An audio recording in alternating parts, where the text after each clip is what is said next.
Hey guys, Mike here from Helium Setup, and I'm pretty excited as I got quite a bit of my equipment that came in for my Helium setups.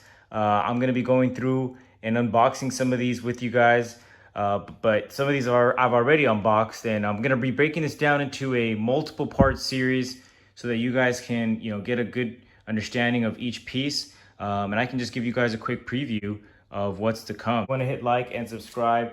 You want to keep track of all the parts we're going to be going over. In addition, we'll be putting all the links down below for everything that we go over. So first off, just wanted to kind of give you guys a quick preview of the stuff that's out here and what we're going to be going through. So Ethernet cables, there's a variety of different cables here. You got your LMR 400s with different type of connectors on every end. That will be going over today.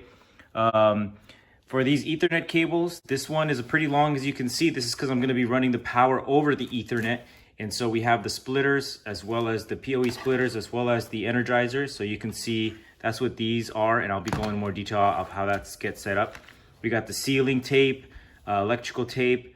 We have some of the brackets, grounding wire. We have also some grounding rods and some grounding clamps. And then we also have the lightning arrestors. Those are very important as well, and I've gone through some of that, but I'm also going to go into that in more detail, not today's video, but on the next one. And in addition to that, I did end up getting this QCL microchip cell. So this is going to be connected to that Nebra outdoor miner whenever it comes. We're all waiting for it. They're starting to get approvals on it. But this is actually going to be able to give me cell service when I get them coming in. In addition, as you can see, there's my antennas that I've gotten. I've gotten some 8 dBi ones as well as some 5.8s. Have a few other ones that are in the storage as well. I do also have this RF vector analyzer. So this is to test your antenna setups. Make sure you have the right ohms and as well as the frequency. So I'm going to show you guys how to use that in one other video. But then I'm pretty excited as well because I did end up getting the RaK enclosures. So these are the outdoor enclosures, as well as they just put together some new Bobcat ones that they sold. So these just came in the other day. So I'm really excited. We're gonna do some unboxing of those as well. And then I also have this sector panel antenna. So this is actually a 12 dBi. This is more for our commercial setups, and I'll kind of show you guys what's involved in that and how the range works on those, again, in one of the other videos. And then finally, I wanted to kind of go over one of the ideal setups that I came across. This is a J-pole mount. It's satellite antenna mount. And then you also have a bracket connected to it. And then you will have the antenna mount that I'm also going to share a link to that and go through the setup, as well as finally the lightning arrestor and your antenna up top. So again, don't forget, like and subscribe. This is going to be a several part series. Today we're going to be going over the cables, the connectors, as well as the unboxing of one of the boxes that just came in. So there's quite a few interesting things that came in here. So I thought we'd go through them together. Okay, so as I mentioned, we did get quite a bit of cables that came in. So I'm going to be going through these. I've already opened up a few for the demonstration. So here we go. So first off, you got this is an LMR 400 cable. Nice, thick, it's pretty dense, as you can see. You got your LMR 400 cable. And then this is an N-type female connector. So it's pretty thick, as you can see. The bridges are on the outside. It has a opening in the inside. There's no actual needle in here. It has a receiving pit for the needle. And you can see the threads are on the outside. Now, this one is a direct connection one. So this would connect directly to your RP-SMA Male. This is a direct connection to the miner. You would have a lightning arrestor or whatever apparatus that is up here, but we'll go over that in another video. And so this connects directly to your hotspot miner. So if you're using an arrestor, it would be on this side. If you're not, this would connect directly to your antenna. Okay, the next one I have here is the N-type male. So this is an N-type male, which, as you can see, there's the needle in there that I mentioned. There's an N-type male to an N-type male. Now this is a little bit more ideal if you have a connection where you're not putting the lightning arrestor at the top of your unit, you're putting it down below, or you don't have one either. But actually, this is specific to if you want to bring down the lightning arrestor from the antenna down to a place where you have a lightning or a grounding connection so that you can actually connect down below and make your lightning arrestor down, doesn't have to be mounted up on the antenna. So I'll go, like I said, I'll go over that in another video, but just going over the connections again. N-type male here. The third one that I have here to show you guys is the N-type male to the RP-SMA male. Again, these are all RP-SMA male. There's no needle in these. The needle's coming out of your hotspot miner. So again, no needle in this. This is just the this is the connector directly to the miner.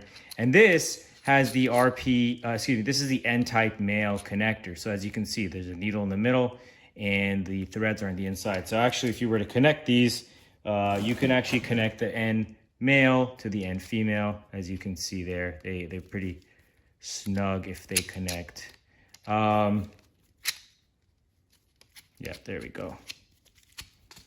So without further ado, let's go into some of the other connection types, which I did get some adapters so that I can also demonstrate those. Okay, so here are the different connectors that I picked up. So go ahead and go through these one by one. All right, first off, this is actually one that I got specifically for my RF antenna tester. So this is actually different than any of the other ones you would ever use. So as you can see here, there is a needle in here. This is actually an SMA male connector because I needed to have this connected to the top of the RF antenna.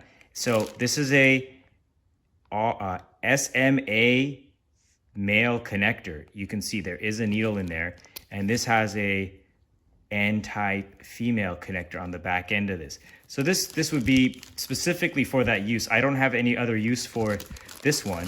I think the Syncrobit might actually have a use for it, but other than that, it's not really that useful. So here are some RP-SMA male. So if you look at these don't have the needle in them. So RP-SMA male, RP-SMA male to an N female. That's what these connections are. So as you can see, no needle. Okay. Put that back in there.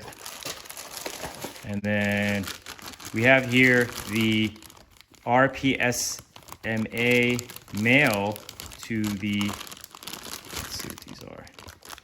Oh yeah, these are females actually. So RP-SMA female to the N-type female. So I got these as well just for if I needed to make some extra connections. Again, RP-SMA female. You can see there's a needle in here and it has the threading. This is the RP-SMA female, and then this is the N-type female. No needle. Okay, I know it's kind of confusing, but that's what this is. And then finally, the final set that I had is I did get some N-type male connectors. So these are the N-type males, as you can see. These are really unique. You don't really find these that often, but these actually have the N-type male to the RP-SMA female. So that's an interesting one. Again, this can be used. This is what would be coming out of your miner. So again, if I had the cable that I'm connecting, so this is, like I mentioned, this is the cable that comes to connect to your miner. You can connect this directly to the miner because the miner has a RP-SMA female with the needle, and the cable here is the RP-SMA male, which has no needle in it. The threading is on the inside. Okay, so these are the different connections. Now, what else is in this box, you might ask? Well, let's go ahead and go through this. So I always like to unbox things. So let's see here. Actually, almost don't even remember what this was because I ordered a bunch of things. Oh, this is beautiful. So this is actually another setup you can have. It's a nice heavy antenna base, magnetic base. So this is your N-type female connector, and it has a 2 meter long cable, and so you can convert that if you're not in the US or in the US. I'm just using meters as a reference, but pretty much the N-type female connector to an RP-SMA male. So this would actually connect directly to the back of your hotspot. You don't need to have the thick cable on if you're not going for a long distance. Yet you'll have, you know, some losses, but not as much. And then you have here the RP-SMA male connector. This would connect to the back of your miner. So this is actually just another fun thing that I had in here. Well, and let's see what else is in the box. Who likes popping open boxes? I mean, I certainly do. I love watching these unboxing videos, so don't mind giving some myself. So let's see here. So we have, okay, yeah, so these are actually just the antennas. They've been tested as well. These are some 6 dBi ones, 915 megahertz, as you can see. N-type male connector here at the bottom. So again, you know, there's no threading on the outside. And then I think there's just a larger antenna in here. Yeah, this is a bad boy here. This might be one of the really hunky ones. Okay, this is a, let's see here, we got a model TQ 900, 8 dBi. So this is the 8 dBi one. It already has the mounting bracket already connected to it. So you can see here, mounting bracket is already kind of set up on it, ready to go. You just need to kind of connect these U bracket, which I'm going to also be going over in another video. So make sure you like and subscribe. And this is part 1, series 1, as we've gone through some of the antennas, connection types, and we'll be going through the rest of the series with information about the lightning arrestors. We got the cables, we got the PoE switches. You know, I really wanted to just kind of give back a little bit. Been buying a lot of this equipment. You know, some of it's really just for demonstrational purposes. A lot of the stuff we'll be installing as well. But, you know, a lot of folks are just behind their computers, just, you know, making these videos and whatnot. But I really wanted to kind of give back and give you guys as much feedback as I can from the stuff I've learned just from gaining this equipment. And yeah, I hope you guys like the content. You know,